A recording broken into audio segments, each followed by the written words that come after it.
उत्तर प्रदेश में असेंबली चुनाव के लिए शायद 60 दिन भी नहीं बचे हैं। 60 दिन के बाद हम सब इस उत्तर प्रदेश में चुनाव में उतर जाएंगे।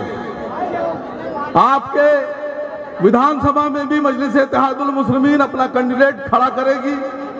अब यह आप सबकी जिम्मेदारी है कि मजलिस इत्तेहादुल मुस्लिमीन को जिताकर विधानसभा में भेजना है। यहां पर जिताने का काम आपका है और विधानसभा में इस रामनगर से आपकी आवाज को उठाने का काम मजलिस के विधायक का होगा। मुसलमानों को दबाने का काम किया जा रहा है।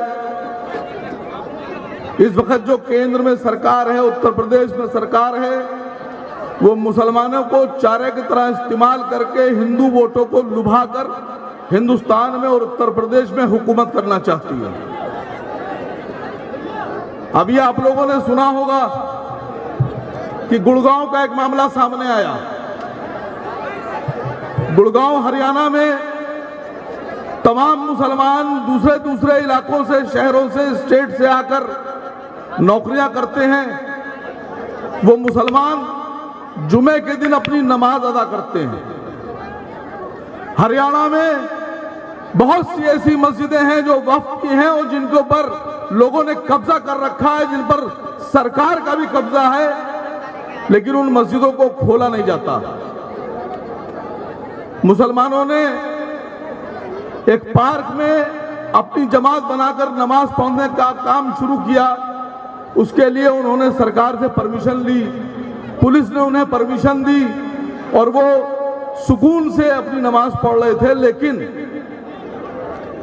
कुछ सांप्रदायिक लोग जो सरकार से समर्थन लेकर काम कर रहे हैं, उनमें से कुछ लोगों ने मुसलमानों की नमाज पर आपत्ति दर्ज कराई और उसके बाद में वो उस जगह पे पहुंच गए और मुसलमानों को नमाज नहीं पढ़ने दी।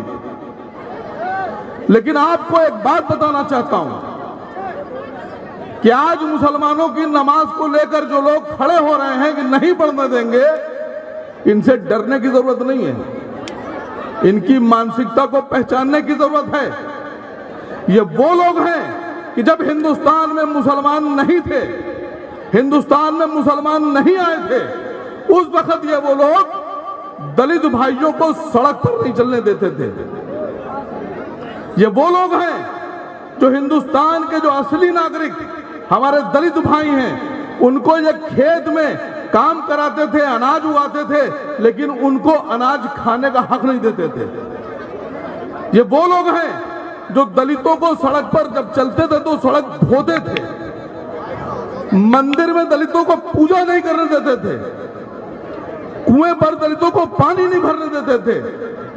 ये वो लोग हैं जिन्होंने आज से पहले, मुसलमानों से पहले दलितों पर भी जुल्म किया था। ये दरअसल अपनी सरकार बनाना चाहते हैं। ये वो लोग हैं जिन्होंने अंबेडकर जी को स्कूल में बैठने नहीं दिया, क्लास में। ये वो लोग हैं जिन्होंने एक जमाने में जो दलित औरतें थी उनको ये कपड़ा नहीं पहनने देते थे। तो इनसे घबराने की जरूरत नहीं है, इनसे मुकाबला कीजिए। मैं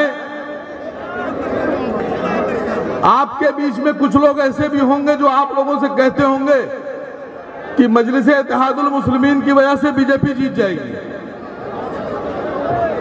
बहुत से लोग ऐसे होंगे जो आपसे कहते होंगे कि मजलिस इत्तेहादुल मुस्लिमीन कैंडिडेट खड़ा करेगा, बीजेपी जीत जाएगी, फिर ये हार जाएंगे, फिर वो हार जाएंगे, मजलिस इत्तेहादुल मुस्लिमीन का रास्ता गलत है।